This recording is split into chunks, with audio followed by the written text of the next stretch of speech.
അസ്സലാമലൈക്കും. അപ്പോൾ നമുക്ക് മൂന്നാമത്തെ നോമ്പിൻ്റെ വിശേഷങ്ങൾ കണ്ടാലെന്നാ. ഇന്നിപ്പോൾ ആദ്യം ചിക്കൻ കറി ഉണ്ട് വെക്കണം കേട്ടോ. ചിക്കൻ കുറച്ചുണ്ട്, അതൊരു ഗ്രേവി ആക്കുകയാണ്.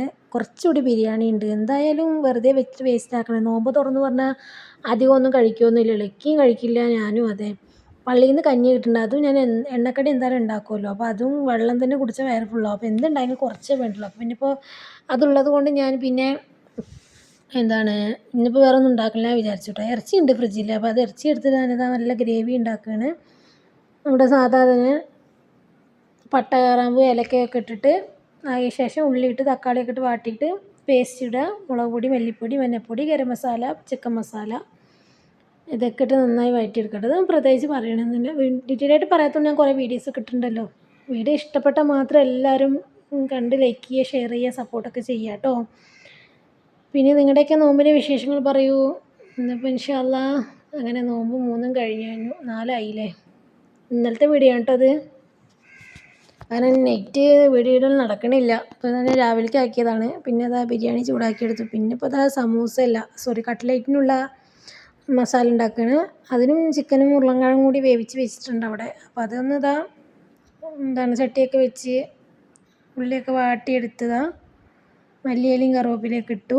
പിന്നെ അതിലേക്കും പൊടികളൊക്കെ ആഡ് ചെയ്യുക, പേസ്റ്റ് വേവിച്ച് വെച്ചത് കുട്ടിന് നല്ല സമൂസയൊക്കെ ഉണ്ടാക്കില്ല, അതേ മെത്തേഡ് തന്നെയാണ്. പിന്നെ അതിലേക്ക് ഞാൻ ബ്രെഡും പൊടിച്ച് മുട്ടയൊക്കെ ആക്കിയിട്ട് അങ്ങനെ കട്ട്ലേറ്റ് ആക്കിയെന്ന് മാത്രമേ ഉള്ളൂ കേട്ടോ. സമൂസയുണ്ട്, ഡെയിലി സമൂസ വേണ്ടല്ലോ. ഇനിയിപ്പോൾ നാളെ ഇൻഷാ അള്ളാ സമൂസ ഉണ്ടാക്കണം. അപ്പോൾ അങ്ങനെ അതൊക്കെ റെഡി ആയപ്പോഴേക്കും എൻ്റെ ബിരിയാണിയൊക്കെ സെറ്റ് മാറ്റി വെച്ചു. ചിക്കൻ ഗ്രേവി ഉണ്ടാക്കിയിട്ടോ ഗ്രേവി ഉണ്ടാക്കി. പിന്നെ പള്ളിക്കഞ്ഞി ഉണ്ട്. പള്ളിക്കഞ്ഞി കുടിച്ചാൽ തന്നെ മതിയല്ലോ.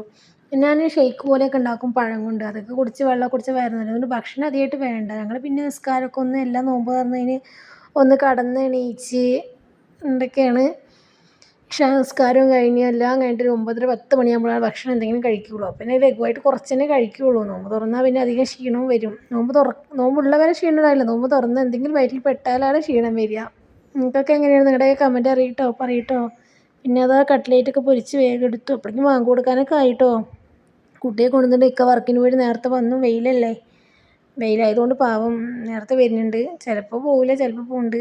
അങ്ങനെ കണ്ടോ.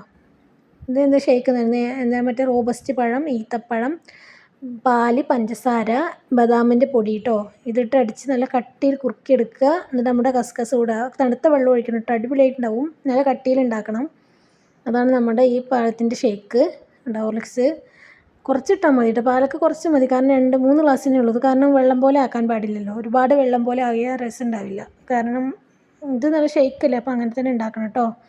അപ്പോൾ ഇന്നത്തെ വീഡിയോ ഇത്രയൊക്കെ തന്നെ ഉള്ളത്. എല്ലാം റെഡിയാക്കി ഇൻഷാ അള്ളാ വാങ്ങി കൊടുത്ത് ഞങ്ങളെല്ലാവരും കൂടി നോമ്പ് തുറന്നു കേട്ടോ. ഇന്നത്തെ വീഡിയോ ഇത്രയേ ഉള്ളൂ. ബായ്.